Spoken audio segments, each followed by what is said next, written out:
তারিখ দেন, তোমরা কিন্তু কোনো শব্দ করবে না, কারণ তোমাদের কিন্তু সেফ সবকিছু তোমাদের মধ্যে। আচ্ছা, ওনার গাড়ি আছে না, ওনার গাড়িতে পৌঁছে দেওয়ার দায়িত্ব তোমাদের, কোনো সমস্যা নেই।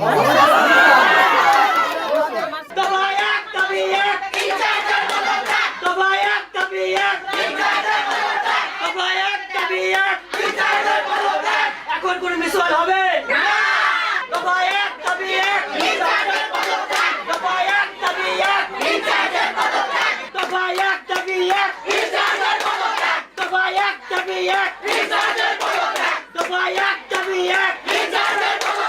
আমার ঊর্ধ্বতন কর্তৃপক্ষ আছে, যিনি আমার কন্ট্রোলিং অফিসার, যিনি আমার এই চাকরিটা দিয়েছে। আমি সেই স্যারের সাথে কথা বলতে চাই যে আমাদের আসলে কি করা উচিত। সারা বাংলাদেশে আজকে এরকম প্রত্যেকটা স্কুল বলো, নার্সিং ইনস্টিটিউট বলো, নার্সিং কলেজ বলো, প্রত্যেকটা ছেলে মেয়ে দেখছি তোমরা প্রত্যেকটা ইনচার্জের বিরুদ্ধে, প্রত্যেকটা আমাকে বলতে দাও, আমাকে কথা বলতে দাও। তোমরা যদি এরকম চিৎকার করো, আমি তোমাদের এই কথায়, এই ঠুনকো কাগজে তোমাদের এভিডেন্স কোথায়, তোমাদের প্রমাণ কোথায়? এতগুলো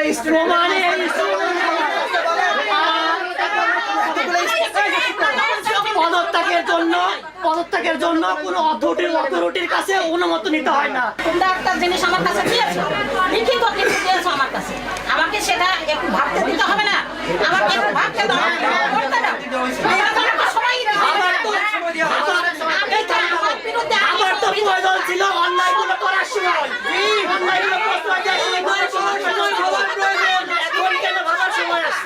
প্রথম কথা হচ্ছে স্যার, আমাদের ওই যে স্টাইপেন্ড কাটা, ওরা 10 দিন 15 দিন আমাদের কারিকুলামে লেখা আছে 28 দিন বছরে 28 দিন। কথা বলবো স্যার, আমরা যদি ক্লাস অফ করি, আমাদের ফরমেটিভ অ্যাসেসমেন্ট আছে, সেখান থেকে আমাদের মার্ক কমবে কিংবা আমাদের শাস্তির ব্যবস্থা হবে।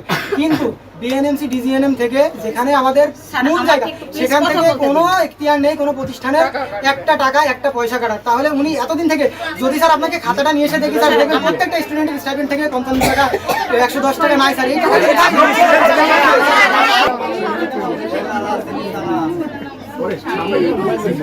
তারিখ দেন, তোমরা কিন্তু কোনো শব্দ করবে না, কারণ তোমাদের কিন্তু সেফ সবকিছু তোমাদের মধ্যে। আচ্ছা, ওনার গাড়ি আছে না, ওনার গাড়িতে পৌঁছে দেওয়ার দায়িত্ব তোমাদের, কোনো সমস্যা নেই।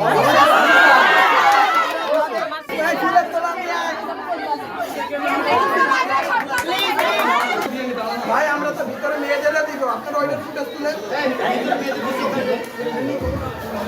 এইখানে যিনি ইনচার্জ হিসেবে দায়িত্বে আছেন, ঠিক আছে, ওনার বিরুদ্ধে যে অভিযোগগুলো উঠছে এবং এই অভিযোগের ভিত্তিতে ছাত্ররা ওনার পদত্যাগ দাবি করছিল এবং সর্বস্তরের সমস্ত স্টুডেন্ট এখানকার এই দাবির পক্ষে ছিল, যার কারণে আমরা আমাদের জেলা প্রশাসনের পক্ষ থেকে, ঠিক আছে, আমি সিভিল সার্জন হিসেবে এবং আমাদের আড়াইশোবাড়ি হাসপাতালের তত্ত্বাবধায়ক মহোদয় এসে ওনাদের যে কর্তৃপক্ষের সাথে আলাপ করে সর্বসম্মতিক্রমে আমরা ওনাকে পদত্যাগ করার জন্য বলি এবং উনি পদত্যাগ করছে। আমার মনে হয় যে এখন যিনি দায়িত্ব নিয়েছেন উনি স্টুডেন্টদের নিয়ে সুন্দরভাবে প্রতিষ্ঠান পরিচালনা করবে। ঠিক আছে, আপনাদের ধন্যবাদ। ইতিমধ্যে আমাদের যে স্যার ম্যাম ছিলেন আমরা তাদেরকে পদত্যাগ করাইছি, কিন্তু বর্তমানে আমাদের আরো কিছু দাবি আছে। আমাদের দাবিগুলোর মধ্যে যেরকম সেটা পরে উপস্থাপন করবো।